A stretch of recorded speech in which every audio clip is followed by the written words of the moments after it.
Hey guys, most welcome in this superior educational channel. Guys, first you ensure that you can follow my Instagram account. So first of all, we see distinguish between rest and motion. Motion definition is a body is said to be in motion when it changes its position with respect to its surroundings.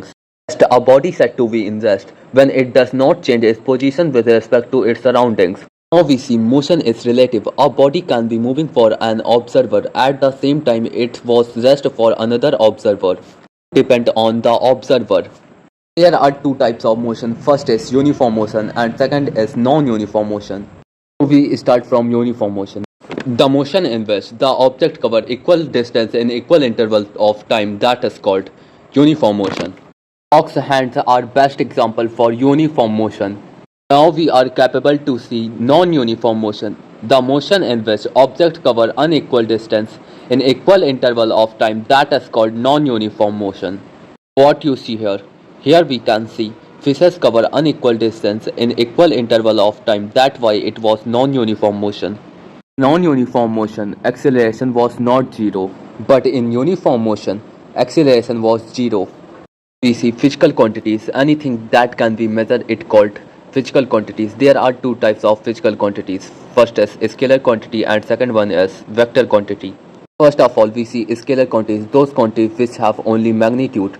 They are known as scalar quantities.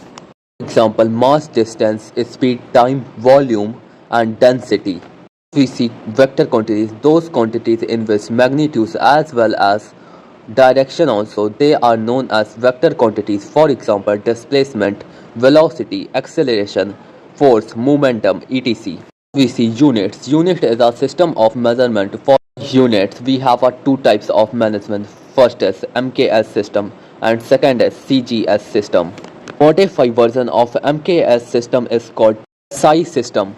This means Standard International Unit. Now we see concept of displacement and distance.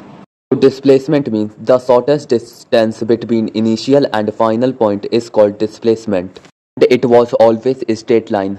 Now we see difference between distance and displacement. Distance is the total part traveled by an object. It is a scalar quantity. It is either equal or greater than displacement. We see displacement. The shortest distance measured from initial to final point is called displacement. Displacement was vector quantity. It was either equal or less than distance. Now we see universal truth about these concepts. Distance is greater than or equal to displacement. For it, we see some moderate questions. Object has moved through the distance can have zero displacement. If yes, support your answer with an example. Answer is if initial and final points are same, so displacement should be zero. Addition to it was possible in this situation. For example, a person go office from his home and after few hours come back again to his house. The distance was not zero but displacement was zero. We see speed and velocity. Distance traveled by the object in unit time, that is called speed, and speed formula is distance upon time. It was a scalar quantity. It is either equal or greater than velocity. Velocity, the displacement of a body in unit time is called velocity. Velocity is a vector quantity. It is either or less than speed. For example, a car traveling around the circular track at the constant speed of 60 miles per hour has a changing velocity and its direction is constantly changing. However, its speed remains constant. Now we see this video last topic, which is acceleration. The rate of change of velocity is called acceleration. For example, on a busy road, the velocity of the vehicle is changing with time. Positive acceleration is called acceleration and negative acceleration is called retardation. For example, Earth rotating on its axis and example of zero acceleration. It is because Earth's speed was constant, that why it was zero acceleration. Another example, a car is starting from the rest and moving is an example of positive acceleration. Acceleration formula is final velocity minus initial velocity upon time.